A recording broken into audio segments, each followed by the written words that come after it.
Hello, everyone. Welcome to another episode of Coffee and Contemplation, brought to you by Spotlight Recovery. I'm your host, Lucas. It is January 2nd. I've got a great reflection for us today from Answers in the Heart. It's a daily meditations book for people who are recovering from sex addiction by Hazelden. I just like the topics. I like the vibe of it. So I'm going to pop it up on the screen here. Feel free to follow along and let's get into it. January 2nd. Where is there dignity unless there is honesty? By Cicero. In our program of recovery, nothing is more precious and productive than honesty. Our sex addiction made us secretive and devious and warped our judgment. Many of us may have even taken perverse pleasure in leading a double life, though we ended up deceiving and hurting ourselves above all. We are reclaiming our integrity and our honor. We are beginning to feel worthy of love and affection as we learn to give affection and love to others. Our program bids us to make a searching and fearless moral inventory of ourselves. Without rigorous honesty, such a step is impossible. But without completing this task, our program will lead nowhere. Only if we are honest can we move toward the truth of ourselves and regain our dignity. At first, it will be painful. But each day and each step along the way moves us forward toward the power of openness and integrity.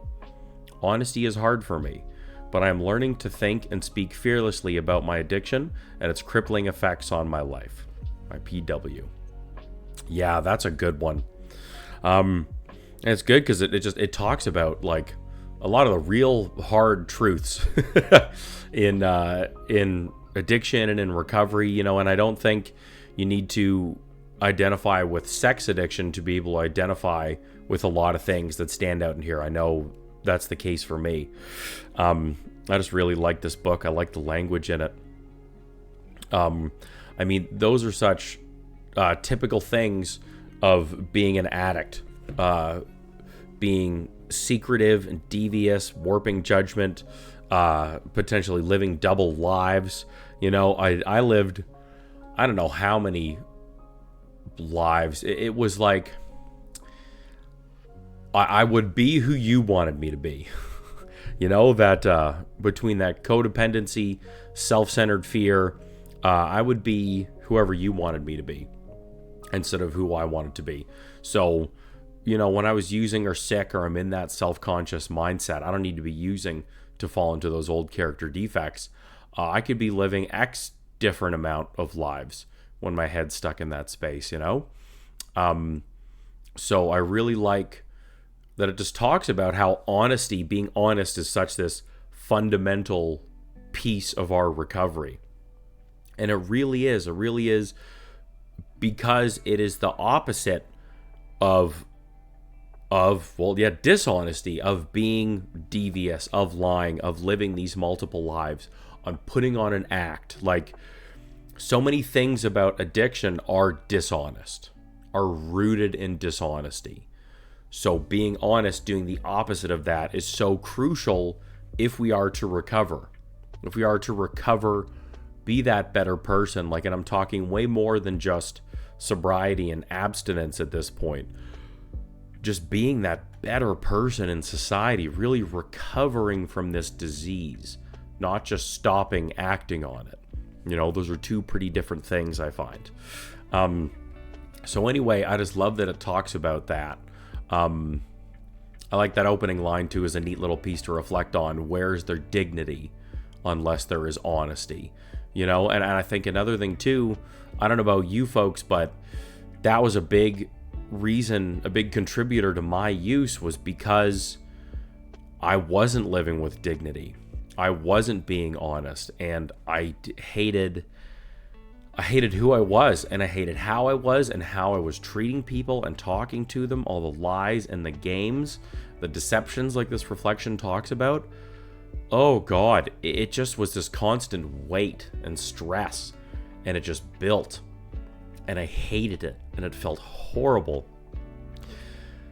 And so I would use so much, I would act out so much because of those things, and so then there's the vicious cycle, right? I feel these things, so I use, and then I use not to feel these things, and so on and so forth. So those are really strong. So that really pops out for me in this reflection that I really like. And then I really like that it talks about the fourth step. This is definitely a 12-step focused reflection. And talking about the fourth step, I love this, and I love just so how truthfully this lays it out, because this is very much my experience and my belief system in recovery. I know just a bit before it talks about doing all that hard work, it has this really positive feeling and note to it. We are reclaiming our integrity and our honor. We are beginning to feel worthy of love and affection as we learn to give affection and to love others. Beautiful things. Our program bids us to make a searching and fearless moral inventory. That step is like, oh man, that's a big turning away point for a lot of people. It really is. A lot of people will do the first 3 steps and then relapse at the 4th, relapse during the 4th, not even want to do the 4th. And I think a lot of that is because we don't want to look at ourselves. You know, I think it's beyond we don't want to dig up the trauma. We don't want to dig up what happened to us. I think for a lot of us, it's we don't want to look at what we did. You know, that if you're familiar with the 4th step at all, it's written in a 4-column section, and the 4th column of the 4th step, the last piece of it is what was your part in the behavior, in the event, the incident? What was your contribution to that? That was such a massive using point for so many of us, was to avoid that, not look at it, play the victim, blame you, if only this isn't fair, whatever the fuck we could come up with, so we didn't have to take responsibility for what we did. I know it's hard, and I know this is like, oh my God, but this is the best step to freedom that I have found, is being able to look at that stuff and being able to genuinely do that. So being able to do this searching and fearless moral inventory with that support of a sponsor and people in recovery, you know, a home group, like you don't go into like battle by yourself, like come armed to the teeth, get as much support and help around it as you can so you can face this and do it. It's such a massive exercise in learning how to be honest, having the courage to be honest. You know, it's like it's kind of like a muscle we stopped exercising so much in addiction. We kind of have to learn how to rework it again and learn what does it really look like and how does it feel? What does it sound like? You know, it's this whole process again. And for my experience, that's what it was. And that's what I've seen with a lot of people that I've worked with, is really having to learn how to do that. What does it look like healthily? And it also helps us shed so much of our past. You know, the 4th step is the greatest remover. It's the best remover of the past that I've ever experienced, that I've ever done, that I've ever learned about. Nothing has helped me shed that skin, let go of the old life and all of that stuff, and move forward like a 4th step inventory. So I know how scary and gross it is and all the feelings that come up with it. I really do. And I'm really telling you, it's been the most freeing experience of my life. So I cannot suggest it enough. Especially if you're relating with these things in that opening paragraph about this reflection, being secretive, devious, living multiple lives, even then starting to gain like this twisted pleasure out of it, and ultimately knowing we're damaging ourselves the most, then free yourself the most, heal yourself the most out of it through doing this process, through doing it. What else does it say here? I love these lines. Without rigorous honesty, such a step is impossible. True. But without completing this task, our program will lead nowhere. Oh man, like, oh, that's another part of why I love the 12 steps so much is, you know, if you want to come into recovery abstain from that old way of life, get out of addiction into a new, healthier, better way of living, you can't just walk away and move on from everything that happened before. You have to deal with it. You have to deal with it. We know how damaging it was because it brought you to the depths of your addiction in the first place. So there's no denying that. And you can't just leave it. It'll sit and fester and mold. And as addicts, we're not good at letting go of things. So don't try and kid yourself and then you can just do it and walk away and you're going to be fine. Because that guilt, pain, all of these feelings, the shame from this old stuff is going to be sitting there. All the damage we caused and everything, especially like this with sex addiction involving other people. Like, oh my gosh. It has to be processed. It has to be processed and dealt with. And then when it is, it's done. And then you stay in recovery and you never have to do that again. And you only have to go through this process really once if you work at it really hard. And you keep working at recovery. And then you're doing your 10th step daily inventory so that after you've gone through this whole historical dissection of everything you went through, you're checking on yourself every single day, knowing that you're not doing that again.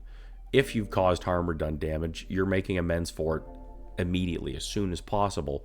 So you're not accumulating a whole new set of stress and all of this other terrible crap, and you got to go through it all over again. Like, you really only have to go through this process once and learn how to be honest in recovery about all of these things, about who you were and what you did, and then who you are now and who you're wanting to become. And then you start living with some more dignity because you know you've done all this, and you can look yourself in the eye knowing that you've done all this work. And it's just, oh man, so freeing, so impactful, so important. Oh my gosh. Oh man. Woo.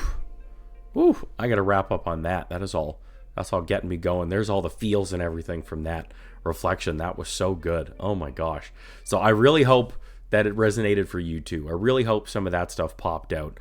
Put them down in the comments. Let us know what stood out for you in that. What are things that have helped you through this process? What did you like about this reflection? Please throw them in the comments. We'd love to get that community contribution, and your share could really help somebody. Okay.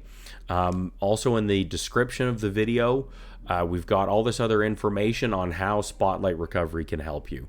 I do private recovery coaching, folks. So if you're liking what you're hearing, send me an email, lucas@spotlightrecovery.com. Would love to talk to you about how I can further help you in your recovery from addiction. And check out the rest of the links. We've got recovery coaching videos, a blog, podcast, all of these other free resources that are down there for you to check out and enjoy. So do it, share them with folks if you find them helpful. Liking and subscribing, that YouTube stuff really helps the channel grow so we can get this message to more people. And if you're really liking what we're trying to do here, then please consider supporting the channel, donating, becoming a member, get yourself some merch. It all really helps us out a lot, okay? So check them all out. Thank you for checking out this video. I wish you another blessed 24, and we'll see you again tomorrow. Thanks. Have a great day.